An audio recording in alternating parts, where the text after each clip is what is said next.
What is... Oh, gross. That cable's really gouged. That is bizarre. What the I'm relatively impressed. We're back with pre-built reviews, and in our first round of a pre-built roundup, we had 3 systems. Our goal for that set of systems was to find one that we could reasonably recommend for our own friends and family that would hopefully help those of you who act as IT in your own groups, or just as a system for when you can't get a GPU standalone. Unfortunately, we had to lower our standards. Oh, that sounds good. Wow, that's crazy. Why? Dell, what the actual... Between the first round of 3 systems and this round of 3 systems. The standards have now been reduced to is capable of turning on without a problem. That's what we're looking for now. So we're starting with the ABS system.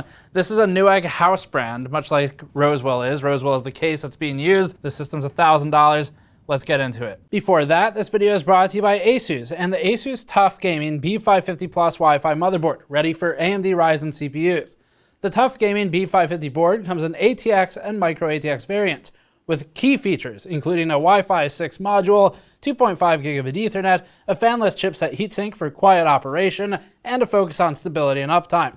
Learn more about the TUF Gaming B550 Plus Wi-Fi motherboard at the link in the description below. As we continue our quest of finding a computer that actually works and has the GPU socketed when it arrives, we are now looking at a computer that has a 1660 Super, much like several of the others we looked at recently, and this one has an i5 10400F. So ABS has a number of computers on Newegg, of course. The one we chose was the ALI521, and this is an open front option. There are Cullinan versions as well, which look like they're solid glass front, and they are, but they have a wide side intake.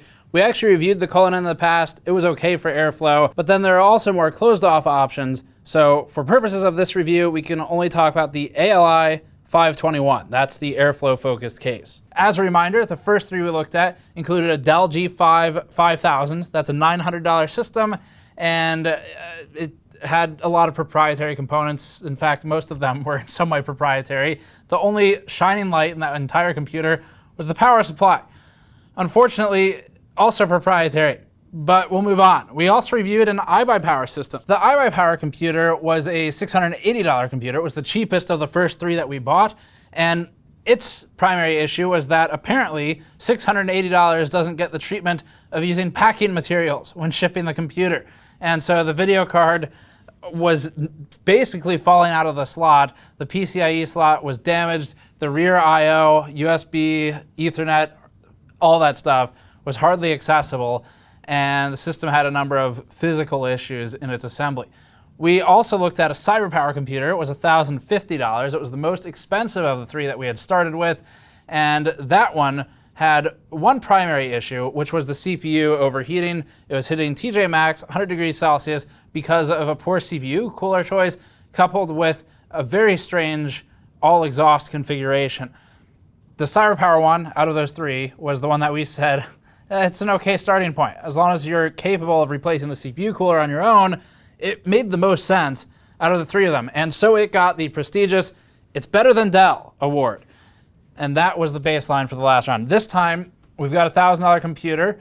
We will be comparing this one most directly to the Dell G5 and the Cyberpower computer. And this has a few advantages immediately. One of them, 2 sticks of RAM. Hey, we've got 2 channels we can use now. And it's also running 16 gigabytes, which outdoes the 8 gigabyte solution of many of the previous systems we've looked at. Our biggest concern going into the ABS computer is Newegg's support, or ABS's support, however you want to look at it. ABS is part of Newegg. Again, Rosewill's part of Newegg. They're sort of like house brands. And we've had some experiences recently helping out our viewers push through support requests that have given us a lot of concern about how Newegg or ABS would handle support. But we'll start with the hardware. If that passes the tests, then that's the main thing, getting something that actually performs well. Let's start with a teardown of the system. We have already done all the benchmarks at this point, just as we always point that out, but I have not looked at the system internally yet, so we're going to be seeing this the first time. So the case is using the punch-out kind of PCIe slot cover.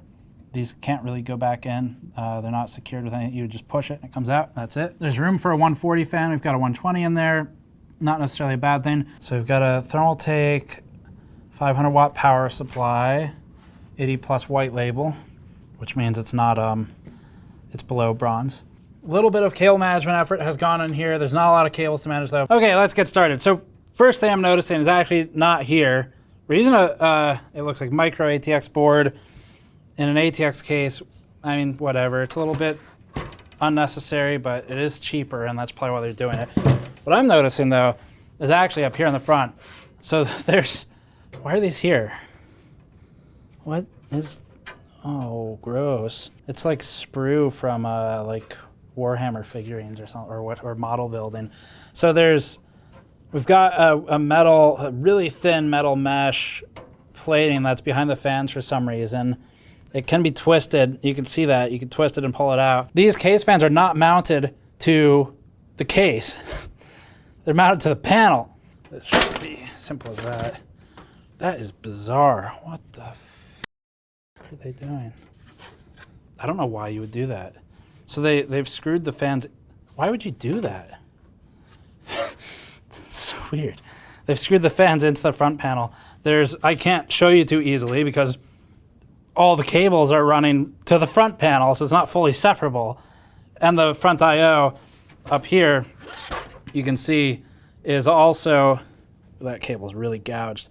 Front I/O is also embedded in the front panel rather than attached to the chassis, so we can't completely remove the panel. Panel could be done better, case could be done better. That's the takeaway here. But you can see there's actually mounting points for fans. That's what all these holes are, all the way down here. So you could mount the fans to the chassis, to the actual frame, but instead they're on the case, which means this is what happens.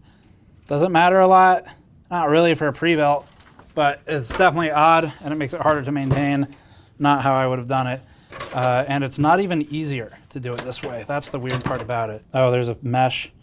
We've got the triple mesh going, which, so let me make this really clear. This case from an airflow perspective, compared to the others we've looked at, is like, basically, it's like God tier. Like, it's really sad to say that, but the other pre-builts we've looked at have been completely stifled for airflow. So this is on a different level it's on a different plane of existence from the other pre-builts. It's not better than other cases we've looked at. We've looked at a lot of better cases.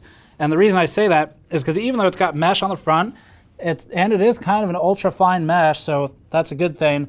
But behind the mesh, they have a foam filter, which is going to be difficult to remove compared to a more standard dust filter that you could pull out of a side.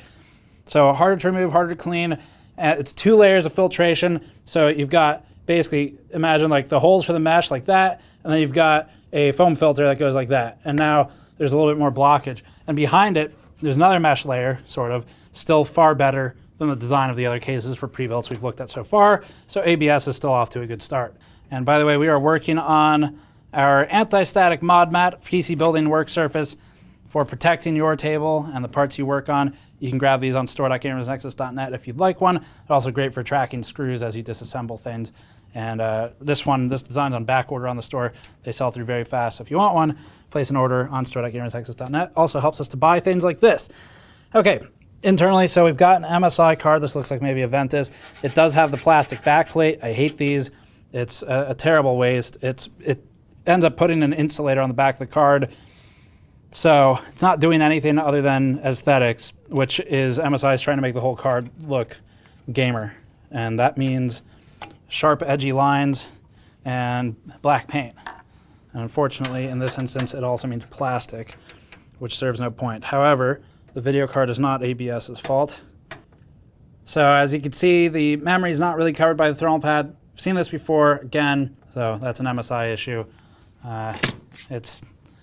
I mean, I don't know. It is what it is at this point. You can't get many cards, but I would like MSI to not waste their supply with stupid designs. All of the cables are connected properly and fully seated.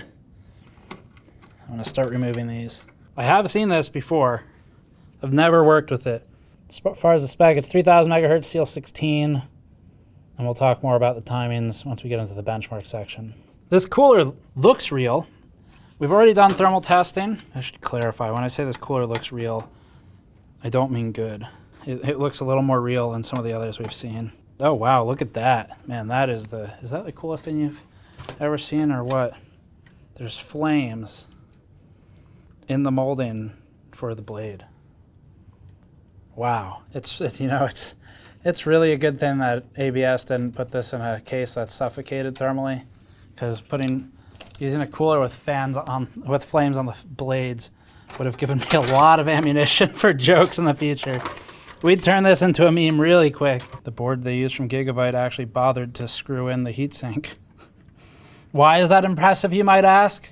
Check out some of the ASRock motherboards we've looked at recently, where you push on it and the heatsink comes off. That's cool. The board is a B460M DS3H ACV2. There's no copper to be found here. This is an aluminum cold plate, aluminum fin stack. So mounting pressure looks okay. This is not centered, this cooler. So this is a Thermaltake mounting bracket issue. I'm looking down at the holes here, and there's 3 hole options depending on the board, the socket. They are using the same one in each, so this isn't an ABS problem. So that up there, we're off center on the IHS. In fact, you can see it here. 0 coverage right there, which aligns with that, so that makes sense.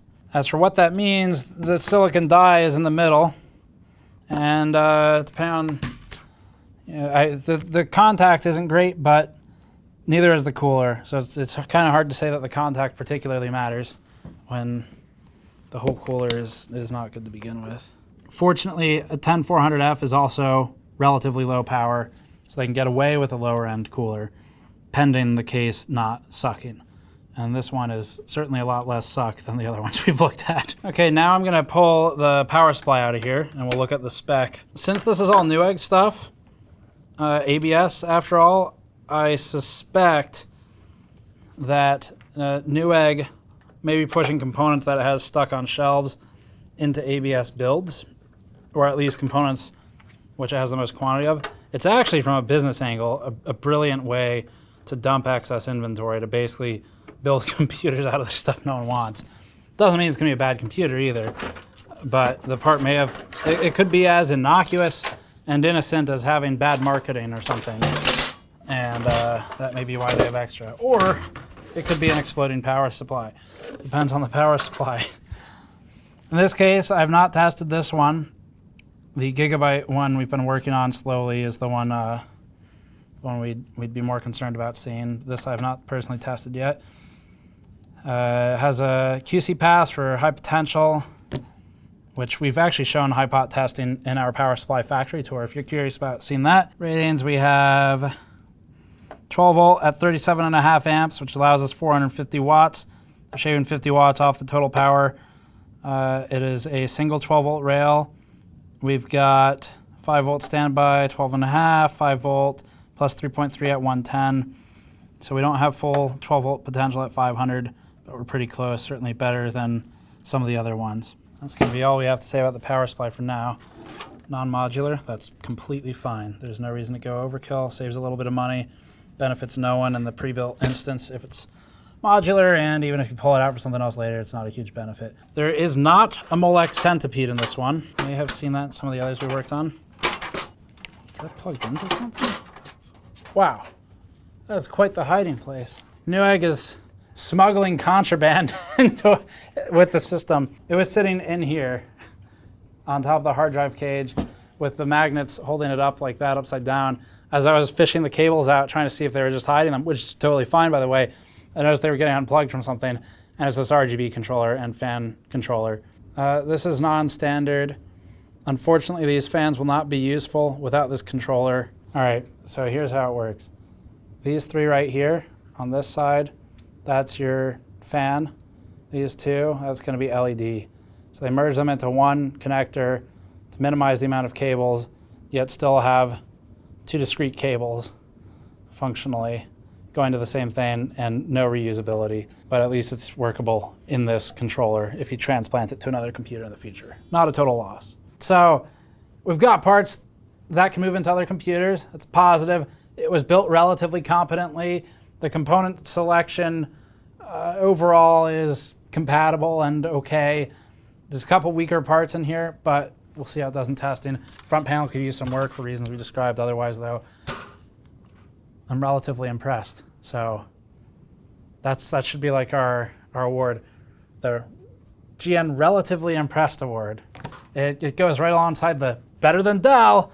So that'll be it for the teardown. Let's jump into some of the benchmarks. We'll start the benchmark section with thermals. In torture testing on the CPU and GPU, we measured an average CPU core temperature of about 71 degrees Celsius in a controlled 21C ambient environment. This is fine, and we have a lot of room to run hotter. In fact, it's the best we've seen on these $1,000 pre-builds thus far, despite the weak cooler overall.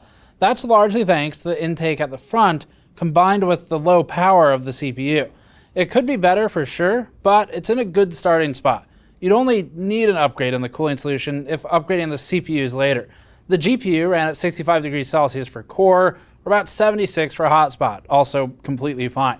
The VRM MOS thermals were around 58 degrees Celsius, and so overall, ABS, as far as the components that it controls, is in good shape. Time to get into the game testing. So as always, game results are going to be based on more of the components that were chosen by the system integrator or the OEM, rather than the whole system itself. However, there is an impact, sometimes profound, that the system configuration can have on the results. So it's possible that an SI or an OEM drags down the performance of its own components chosen by pairing them with other things in a stupid or incomplete way. We'll start with Cyberpunk 2077. Cyberpunk 2077, tested at 1080p medium settings, has the ABS Challenger swinging hard.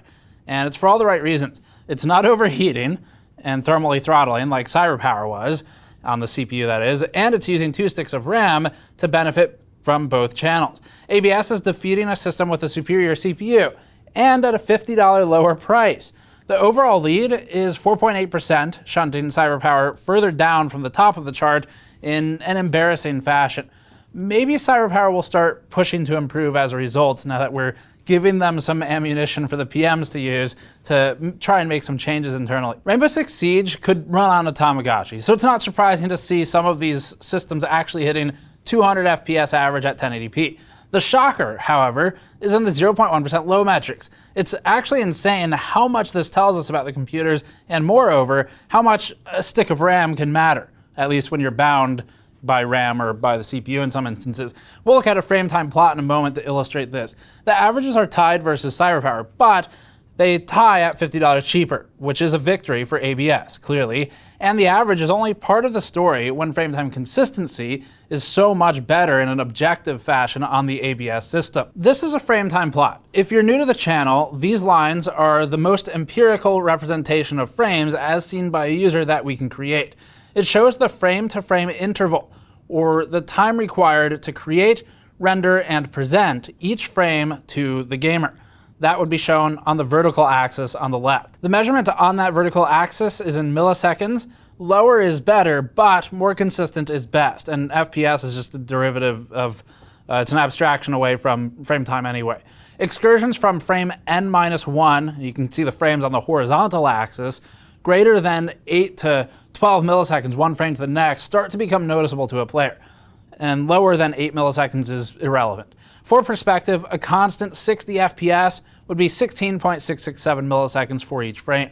Plotting ABS first, we see a highly consistent line, wherein each frame is within a few milliseconds of the previous one and of the next one.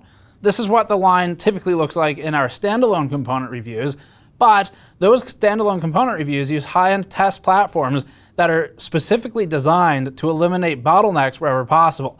The CyberPower system plots immediately with several spikes and excursions from the mean. Despite a good average frame rate and some of the spikes here, the ultimate 0.1% lows that we saw previously are influenced by these spikes. These are the reasons that the 0.1% lows were lower on the non-ABS systems. These occur on all of the other systems we've tested thus far, allowing ABS a unique advantage. At 1440p, the ABS Challenger again leads in average, 1% low, and 0.1% low metrics. All three factors in consideration, and the competition doesn't even come close.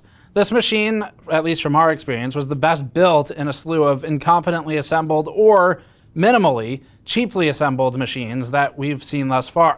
ABS breaks the mold. Hitman 3 is next. This one is tough for CPUs in particular, and the Dell G5 even with bloatware intentionally deactivated such that it can be, still struggled thanks to its single stick of RAM with 4 packages and its background McAfee services that silently influence everything you do.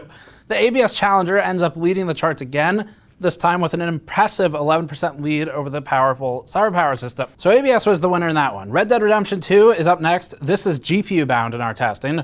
For this one, the ABS Challenger again leads, now by 5%, versus the Cyberpower system. And that's despite having the same GPU as a lot of these other ones.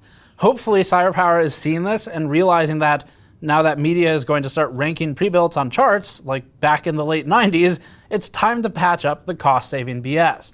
The lead over iWiPower system is again about 46 to 48%, linear once again with the price scale. Here's a noise chart, helpful for understanding some of the thermal numbers earlier. iWiPower has been the loudest, ramping from about 36 at the floor to about 44 at load, and the ABS Challenger lands just below this at 42 decibels, but above the results of about 38 on the others. Finally, we arrive at power testing. The ABS system is shown in green, measuring at about 135 watts under a CPU-only workload, both pre and post-tau. Given this isn't high-end enough to boost to the extent that something like 600K or a 900K series CPU would, this all makes sense. Pulling 230 watts under a combined workload puts the ABS system about where the Cyberpower one is. It also means that we're well within the means of the Thermaltake 500 watt PSU that's included in the ABS build, with plenty of room for an upgrade, maybe two. If you swap the GPU out in this system at a later date, or even the CPU and the GPU, if you don't go too crazy and you stay in sort of the mid-range bracket, then you'd have enough room on this power supply yet. Although, as a note, we haven't run this power supply through our PSU testing. It may have other problems, but purely from the sticker on the side of the box, it has enough capacity.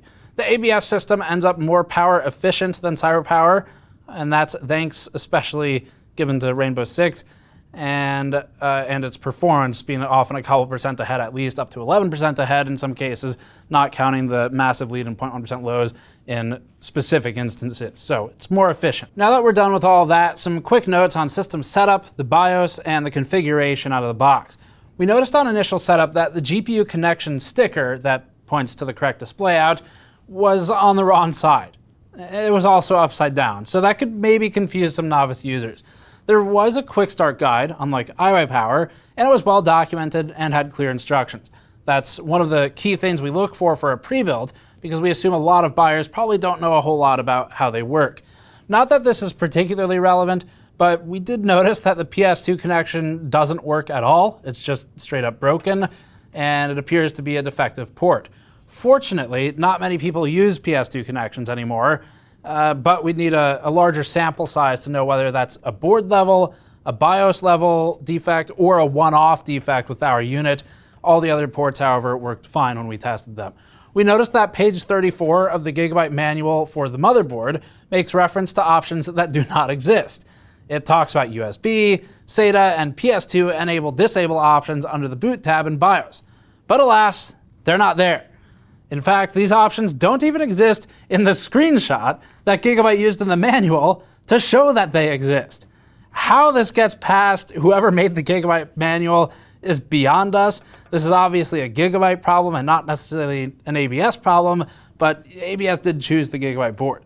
This seems like a case of oversight at Gigabyte. The board has BIOS version F2 installed, which is dated August 28th of 2020. That's a fairly old revision for something that's not been sitting on a shelf for more than a week at a time. Because this is technically an OEM model of an actual motherboard, updating BIOS has the exclusive benefit of being a massive pain in the ass. Threads on Reddit and Gigabyte's forums show users struggling to jump through hoops and to contact support to try and get updates. We also had issues with this. This is because Gigabyte's model number is just very slightly modified, despite being literally the same board. So Gigabyte's official BIOS updates for the retail variant, the ones that actually get updated, don't work on this board. A user posted an update solution by using the AMI command line tool to force an update, but we would be cautious about advising this because a bad update can brick a board, so it may be best to just leave it unupdated. It's unfortunate that ABS chose the special version of this motherboard that comes with pre-broken functionality and a proprietary BIOS. The system did not have XMP enabled out of the box, and that's partly thanks to the 10400F's incompatibility with higher than DDR4 2666 speeds. The memory was running at an odd DDR4 2660 stock, But despite an ability to push frequency higher on this platform, leaving XMP disabled still leaves performance on the table. XMP would have run better timings, while defaulting to JEDEC and auto timings resulted in a 19-19-19-43 set for primary, with a woefully slow 734 refresh cycle, or TRFC. In Windows, we didn't find any missing drivers in Device Manager. This is one of the main things we check right when we boot the system and before we plug in the internet.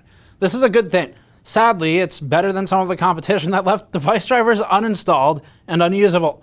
NVIDIA's April 14th driver was installed for the GPU. That's relatively new, so they get points for that. And we did notice that the system was configured to launch the Xbox app on boot for some reason, annoyingly, as it kept stating, your PC comes with Xbox Game Pass. Beyond this, the only bloatware pre-installed was the Gigabyte Control Panel app, which also launches on boot and asks the user to update in somewhat of a frustrating out-of-box experience. You don't really want to get bombarded with update messages right when you turn on your new computer. As a bonus, an actually legitimately mechanical keyboard was included. Well, sort of legitimate. It's a Game DS one, but it's the Game DS Hermes E1C. It's not a great keyboard. It's available in bundles for less than $50 retail on Newegg, so it's not a huge value add, but it's better than what Dell ships for a similar price. So that's it for the benchmarks then. This thing is outdoing the other three that we've looked at. We have a couple others in, by the way, for this next round. We've got, actually we have 3 other computers, so one of them will be pushed into the next grouping of 3. As a reminder, as with the last round, we are purchasing all of these ourselves. So a huge thank you to everyone on patreon.com/gamersnexus and on store.gamersnexus.net, where you've picked up things like our mouse pads, mouse mats, and mod mats, for making it possible to go out and buy a bunch of systems in search of ones that are actually good that we can recommend to you for your own system choices. So overall then, the ABS computer is far superior than the other 3 that we've looked at in a few key categories.